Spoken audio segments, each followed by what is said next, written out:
Inside the police room, the confession you were never supposed to see, the tape that was never meant to leave the room. If you think you've seen every confession, think again. Subscribe, hit that bell, and don't look away, because this one wasn't supposed to be seen by anyone outside that cold, silent room. The date was February 14, 2012. Valentine's Day. But inside a gray concrete police station in a small upstate New York town, there was nothing romantic about the scene unfolding. The air was thick, metallic, humid, as a single red light blinked above the interrogation table. Across from the detective sat a man in his 40s named Daniel Rice, pale and expressionless. His hands trembled slightly, though he tried to hide it under the steel table. Rice was a respected high school chemistry teacher, the kind parents trusted, the kind students said, was too nice. That changed 3 days earlier when a young woman named Laura Denton, 23, was found dead inside her car parked behind an abandoned diner. There were no signs of forced entry. No obvious struggle. Only a single key on her dashboard and a note folded beside it. He knows. The detectives had little to go on until a tip came in. A local gas station clerk said he saw Laura arguing with a man fitting Daniel's description 2 nights before she died. When police questioned him, his answers didn't match the timeline.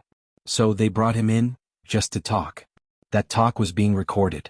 The video begins with Detective Mills leaning forward, elbows on the table, a calm tone masking what was really pressure disguised as empathy.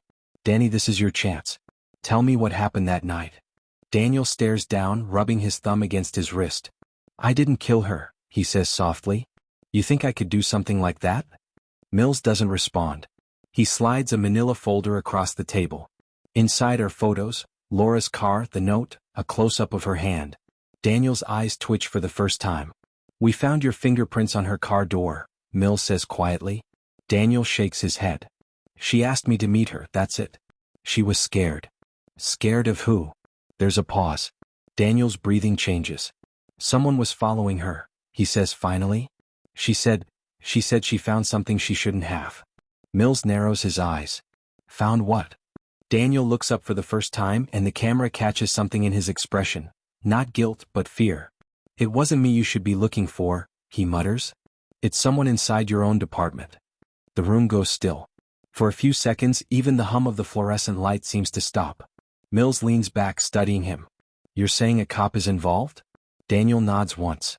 "She showed me a file, pictures, numbers, bank transfers. Said it proved something about one of your own." Mills stands up slowly, hand on his belt. The second detective, Ortega, quietly switches off the camera, but not before muttering, "Cut it." That's where the official video ends. But that's not the only recording that existed. Unbeknownst to them, another camera, a maintenance one installed months earlier by the precinct's own IT team, kept rolling. That second angle captured what happened next. What it showed would later leak online under the title, "The Confession You Were Never Supposed to See."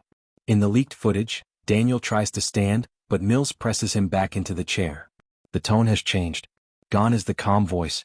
"You're talking nonsense," Mills snaps. "I'm not lying," Daniel pleads. "She had proof. She said it was someone high up. She wanted to go to the press." Ortega slams his hand on the table. "Then why is she dead?" Daniel looks at him, eyes wet. "Because she told me to meet her, and someone else showed up instead." The room freezes again. The footage ends abruptly, but there's one last frame before it cuts out. A reflection in the one-way mirror. A figure standing behind it, watching. 3 hours later, Daniel Rice was found dead in his holding cell. Official report, suicide. But the timing, and the missing footage from that last minute of interrogation, sparked something bigger. Journalists started digging. The DA's office stayed silent. And the people who had once trusted the justice system now had a reason to doubt every camera, every badge, and every word coming from behind those mirrored walls. Because if what Daniel said was true, then Laura's killer wasn't just someone among them, it might have been one of them. The video would resurface years later on a dark corner of the internet. Viewers noticed something the investigators hadn't. A single nameplate visible in the reflection of the mirror. A name that belonged to someone who shouldn't have been there that night. But when journalists tried to reach him, that officer had already vanished. The footage they tried to erase. The leaked confession video spread like wildfire, first on underground forums, then Reddit, then YouTube, before being removed within hours for violating law enforcement privacy. But by then it was too late. Thousands had downloaded it. Millions had seen it. And one detail no one could unsee was that faint reflection in the glass. The nameplate on the uniform.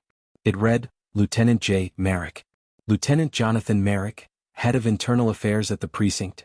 A man whose entire job was to investigate other officers. A man supposed to protect integrity, not bury it. When reporters tried to contact him, they found nothing.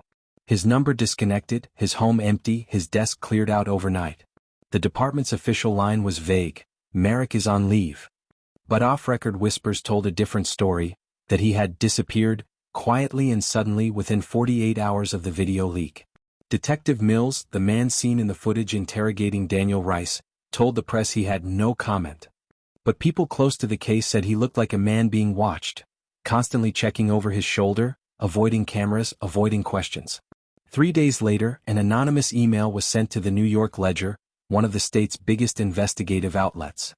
The subject line read, "You missed something." Attached were 3 audio files and a single image, a still frame from the deleted minute of interrogation footage.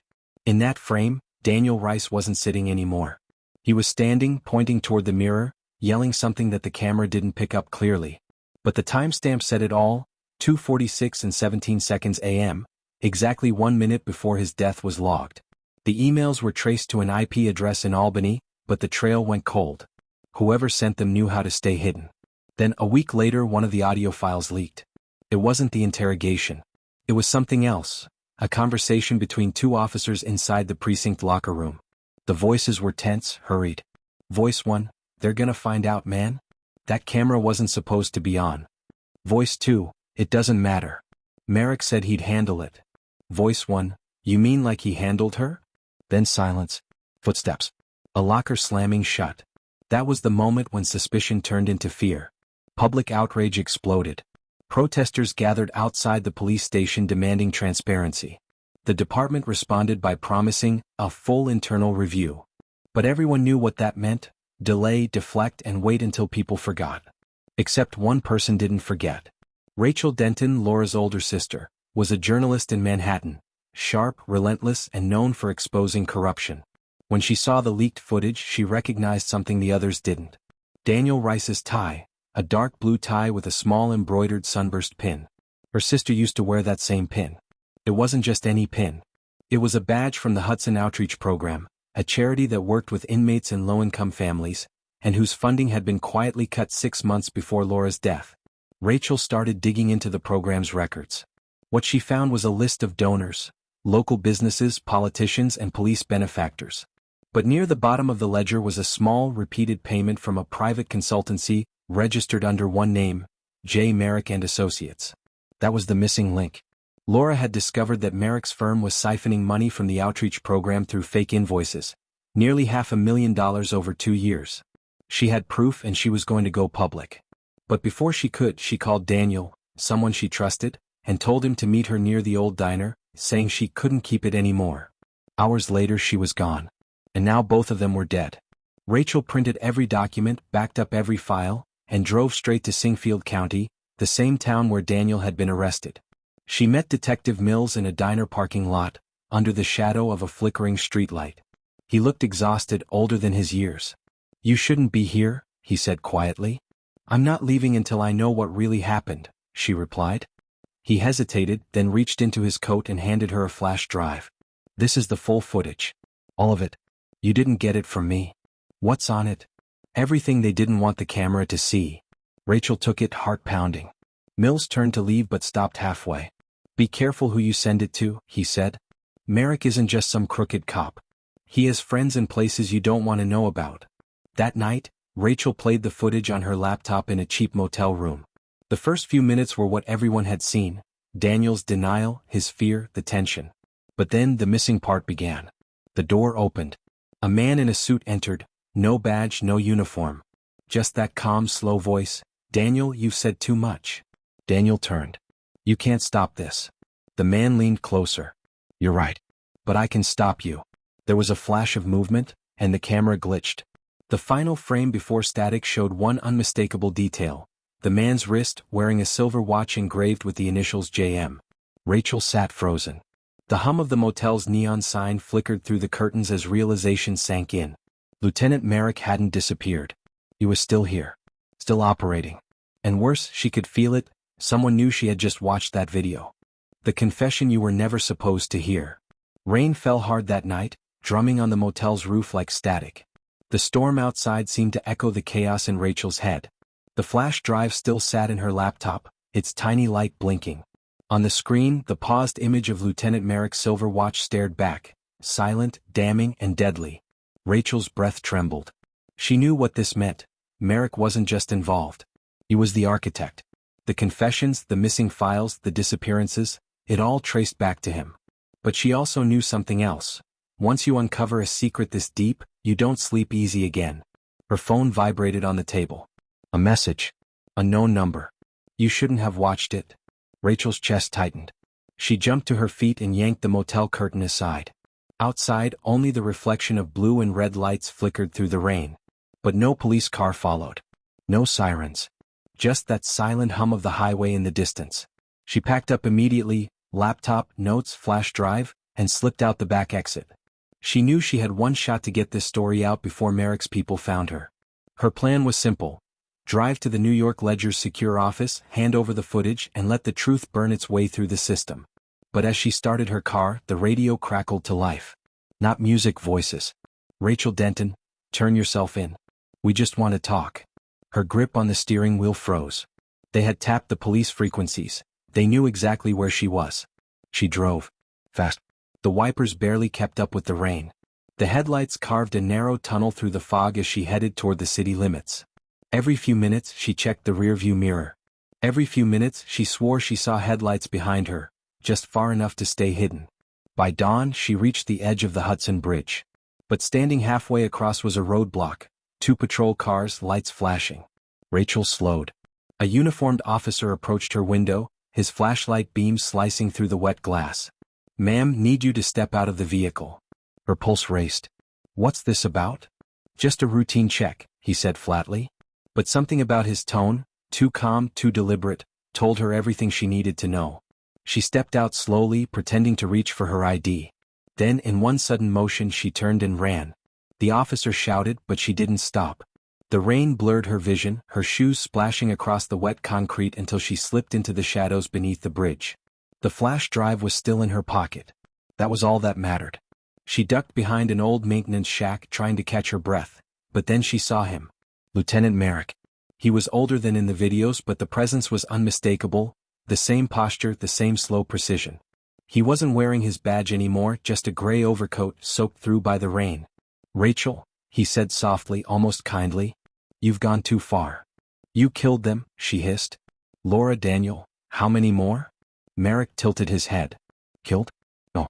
Some people simply stopped asking questions. She gripped the flash drive tighter. This goes public. Everyone will know. He smiled faintly. You think they'll believe it? They'll say it's fake. They'll say you edited it. They'll say you had a motive, revenge. Because that's what they always say. For a moment, the only sound was the rain. Then Merrick stepped closer. You have something that belongs to me. Rachel's heart pounded. You can't hide it forever. I don't have to hide it, he said.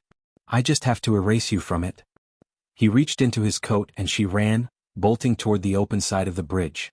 Headlights flashed from the distance as a truck roared past, horn blaring.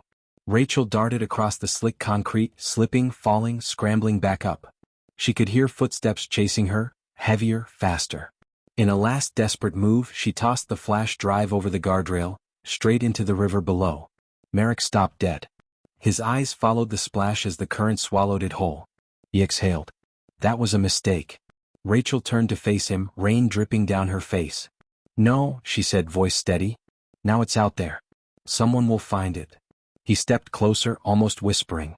And when they do, I'll still be the one they call to investigate it. She stared at him, realization dawning. He wasn't bluffing. Merrick wasn't just a dirty cop. He was part of the system. He was the system.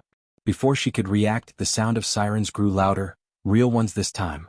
Blue lights flashed in the fog as several police cars appeared on the far end of the bridge. Merrick backed away slowly, disappearing into the mist. By the time officers reached Rachel, she was shaking, wet, terrified, and exhausted. She handed them her ID and said only one thing, it's all in the river. Weeks later, a fisherman found something near the docks of Tarrytown, A small, rusted flash drive sealed inside a plastic keychain. When authorities opened it, they found 47 minutes of raw footage, the full confession, unedited. Merrick was nowhere to be found. His bank accounts were emptied, his home abandoned. The FBI later confirmed he had left the country days before the footage surfaced. But here's where it gets stranger. 2 months after the story broke, an anonymous USB drive arrived at the New York Ledger. Inside was a single video, time-stamped the night Rachel disappeared. It showed an empty interrogation room. Then the door opened. A woman walked in and sat down. It was Rachel Denton. She looked straight into the camera and said quietly, "If you're watching this, he's not gone. He's still inside." And then the feed cut to static. If you think this story was intense, you're not ready for the next one. Hit subscribe before it's too late.